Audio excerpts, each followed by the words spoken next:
Hi there. I'm trying this again. If you were with me just a second ago, I was trying to use a different microphone and I don't think it worked very well.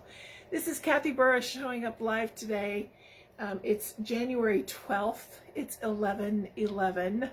And no, today I didn't actually try to get on 11/11, but hey, it's significant, right? Yesterday, I told you that I was celebrating 13 years of Green Hope Coaching, which I started on January 11, 2011 at 11/11. And so yesterday, on January 11 at 11/11 of 2024, I got on and shared with you that I was celebrating 13 years. So today, I'm back on, and one of the reasons I'm back on is because I'm realizing, for a lot of reasons, last year I didn't show up much at all, not for my business, not for you here on Facebook or other places that I was used to showing up. I didn't show up in my life much, and lots of reasons for that. Partly because I was recovering from 2022, which had been a very full, very not bad, hard year of letting go, basically, of my parents. We moved them out of their home into an assisted living facility.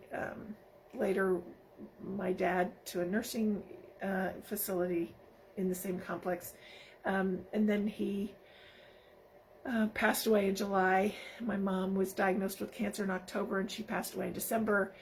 Whoosh, a whirlwind of activities.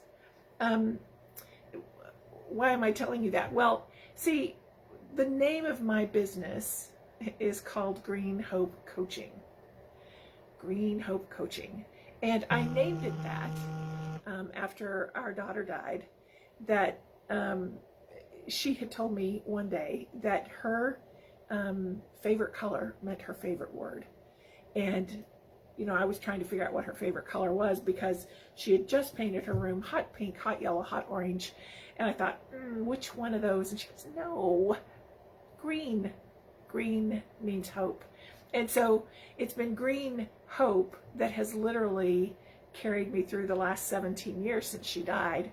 And when it came time to name my business, I chose Green Hope Coaching because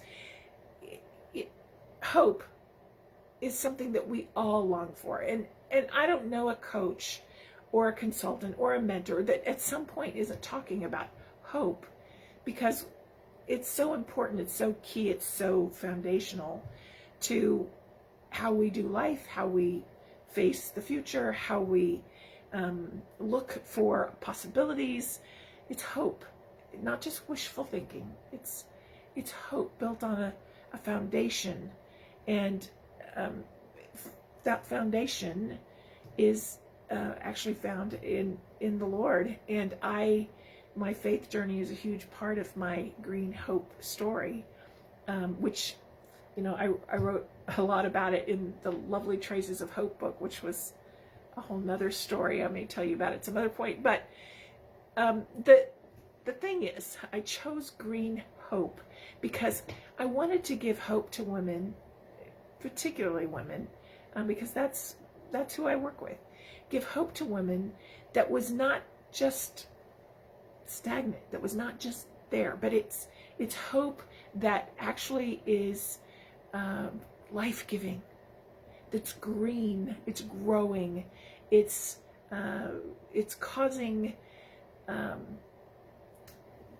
energy to rise up within us to see where God is showing up. I feel like I'm rambling here. I think you understand. I wanted to be more than just saying, hey, I went through a hard time, I made it through, you can too. Because honestly, there were times I didn't know if I would. I didn't know if I would make it through my daughter's death when she died in 2006. I had never, ever experienced something that ripped me to the core of who I was.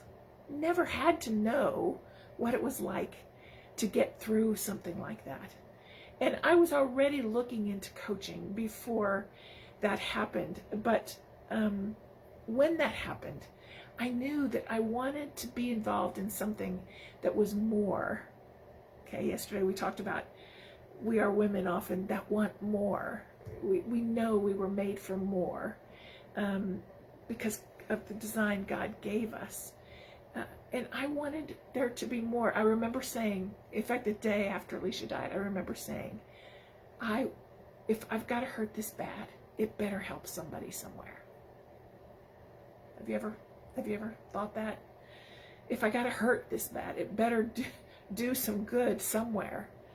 And at that moment, I didn't know if it would do good in my own life, in my own story. So here's the thing. 13 years ago, when I launched this practice, I had no idea what I was doing. I knew I wanted a platform, and when I say platform, I wanted a place, a venue, an avenue, not a building, but a spot where women could come and we could not just me coach you, but we could grow together. We're better together, right? We're able to accomplish more if we don't isolate ourselves. And I tend to do that. But it's interesting because it's our greatest pains.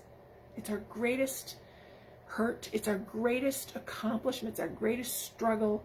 The thing that we've had to work the hardest for that often becomes that avenue, that place where we make the greatest difference. Why? Well, because we know how hard it is. And we don't want someone else to have to struggle as much as we did.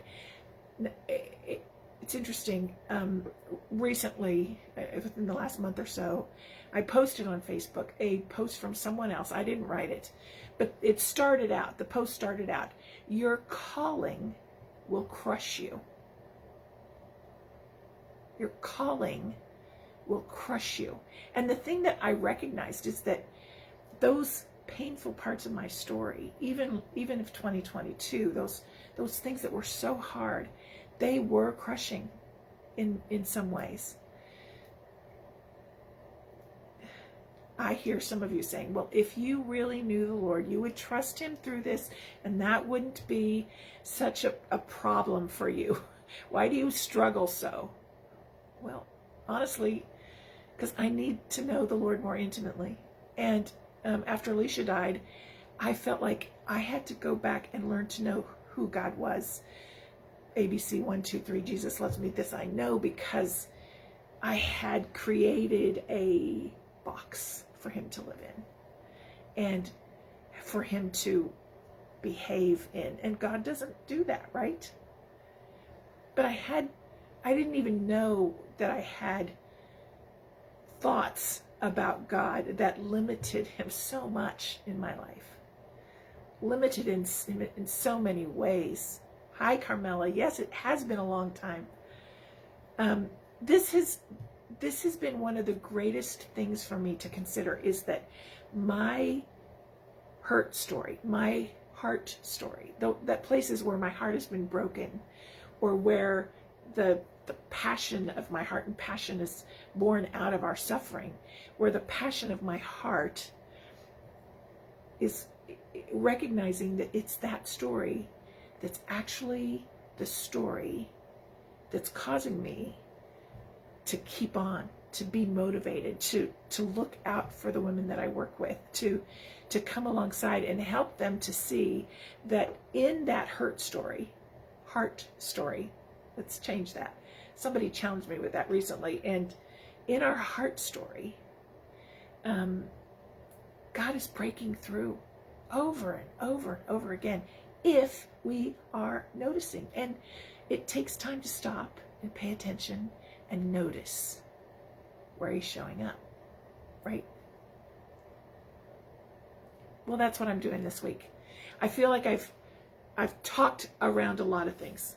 One is your heart story, is that thing that breaks your heart, that thing that draws out the passion in you that you must be part of, because your whole being wants so much to speak into that part of someone else's world. Your view of who God is in the middle of that heart story is a huge part of what he's doing.